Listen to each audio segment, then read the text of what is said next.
I was not born with the ability to see the memory feeders. It's something that came to me when I was 5, after a beating from my maternal grandfather left me close to death. When I woke up in the hospital, I saw one of the creatures for the first time. At first I thought it was a bird, looking out at me through the air vent. It made jerky movements and twisted its head at impossible angles.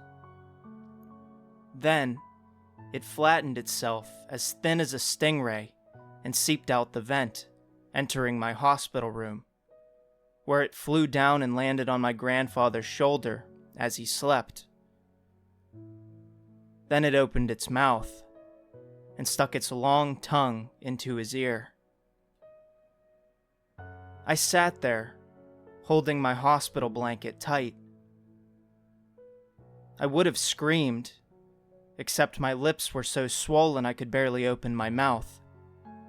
And so I just sat there, shaking, trying not to make a sound. When the police visited my room and asked my grandfather what had happened to me, he told them, "I don't remember." And he was telling the truth. I work in hospice care now, in a large city. We specialize in family work, and many of our clients are in their 40s and 50s. The creatures love to feed here, because the memories are fresh and whole. Over time, I've learned their habits. They prefer the taste of happy memories, weddings, births, birthdays, graduations. There are some clients they just won't touch. The dying men with no families, with hollow eyes, might as well be rotten meat to the memory eaters. I generally don't interfere with the creatures feeding. My clients are generally so close to death that I figure they have a few memories to spare. What's the harm if a Christmas morning gets forgotten? And if I'm being honest, maybe I've been jealous. Because I'm rotten meat. I search and search, and all I find are bad memories. My mom's OD, my grandparents' resentment, my dad visiting dead drunk, shouting into the night.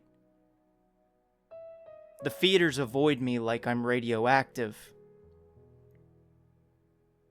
I do try to keep the feeders away from visitors. The creatures can hardly contain themselves when children's footsteps come thumping down the hall, eager to see mom or grandma. If I'm not careful, the creatures will descend from the vents and feed on the first time Emma saw snow, or that Friday Samuel skipped school and cuddled with mom on the couch all day. In general, a vacuum is enough to scare them off.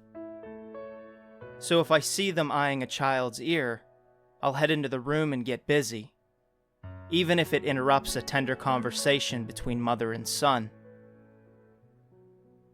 Sometimes, though, the creatures cling to their victims like addicts, and I have to take more drastic action.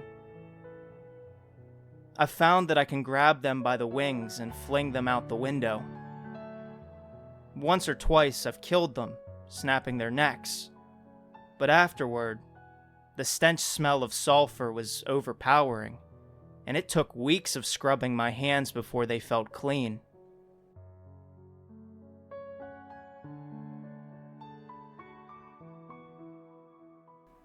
Overall, I would say we'd had an uneasy truce. Until last week. Last week, a teenage girl snuck in after hours. She was basically an angel in human form. Star student, constantly volunteering at the local humane society. Her dad had been a beloved high school teacher, until he drew the wrong card and ended up with stage 4 liver cancer, and he didn't even drink. The girl was convinced that it was Dad's last night on Earth and couldn't bear the thought of him dying without her there. So she snuck into the facility. I'm still not sure how. When I found her, she was sleeping in a chair in her dad's room, and perched on her shoulder was the biggest memory eater I'd ever seen. It was big as a condor, wings stretching maybe 4 feet wide. It knelt over the girl with its worm-like tongue pulsing in her ear as memories flowed down its throat. It met my eyes as it drank, and for the first time since my childhood, I was afraid of one. This was no little bird I could fling out the window. This one would fight. This one could kill me.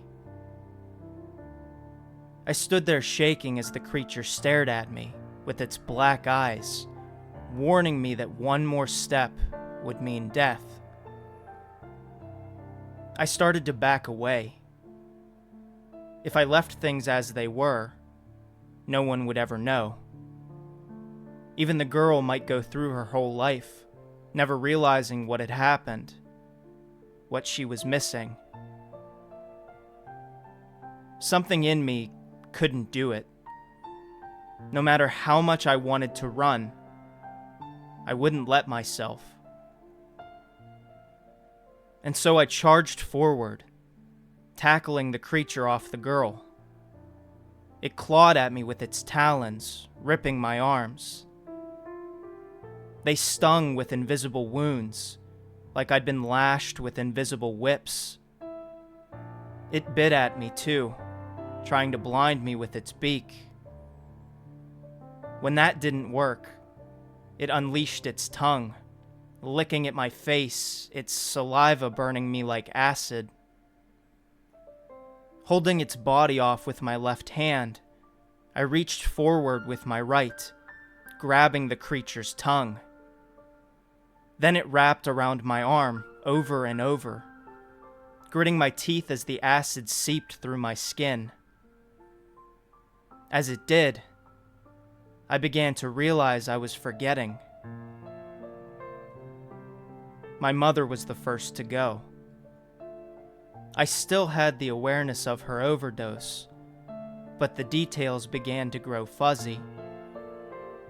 Once I'd remembered the exact angle of her body, some kind of smell that surrounded her, some kind of last words she'd written. Now they were all disappearing down the creature's throat. And as it ate them, it gagged, like it had eaten shit or vomit. The creature tried to pull away, but I kept holding its tongue. The memories all began to disappear. My grandparents were sucked out little by little, until all that remained was some vague bullet points, like they were a movie I'd seen in my youth and then forgotten. Then my dad was gone too, and all the bullying through middle school. The dark things I'd thought about in high school too. The years lost in wandering before I finally got my shit together and made it into nursing school. The creature was weak on its feet now, barely able to stand. And finally it fell to the floor, dead and bloated. Finally, as I unleashed its tongue, a wave of tiredness washed over me, and I closed my eyes. I don't see the creatures anymore. But maybe there are things we're not meant to see. Even now, I can feel the shape of them fading from my mind. I guess that's part of why I'm writing this down, in case I forget them entirely. I'm ready to forget. There's a kind of bliss in it.